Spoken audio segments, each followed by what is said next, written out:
ইনকিলাব মঞ্চের মুখপাত্র শরীফ ওসমান হাদির ওপর সন্ত্রাসীদের গুলিবর্ষণের ঘটনার প্রতিবাদে কিশোরগঞ্জে মশাল মিছিল করেছে এনসিপি, গণ অধিকার পরিষদ এবং রেড জুলাই। শুক্রবার রাতে কিশোরগঞ্জ উপজেলার মিনি স্টেডিয়ামের ফটক থেকে মশাল মিছিলটি শুরু হয়ে শহরের প্রধান সড়ক প্রদক্ষিণ শেষে থানা ফটকের সামনে সংক্ষিপ্ত সমাবেশের মাধ্যমে শেষ হয়। সমাবেশে বক্তারা দেশে ভিন্নমত দমনে হামলা ও সন্ত্রাসী তৎপরতা বন্ধ সহ শরীফ ওসমান হাদির ওপর হামলাকারীদের দ্রুত গ্রেপ্তার ও দৃষ্টান্তমূলক শাস্তির দাবি জানান।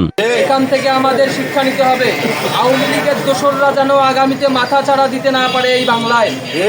এজন্য আমাদের থানা থেকে আমাদের গণ্যমান্য ব্যক্তি, আমাদের যারা এই জুলাই অভ্যুত্থানে ওতপ্রোতভাবে জড়িত ছিল, তাদেরকে আবারও কঠোরভাবে সচেতন এবং তাদের প্রতিহত করার জন্য রাজপথে থাকার জন্য আমি আহ্বান জানাচ্ছি। এবং এটি এমন এক হাদি ভাইকে আপনারা কমিয়ে রাখতে চান, এরকম লক্ষ লক্ষ হাজার হাজার হাদি রাজপথে তৈরি হবে ইনশাআল্লাহ।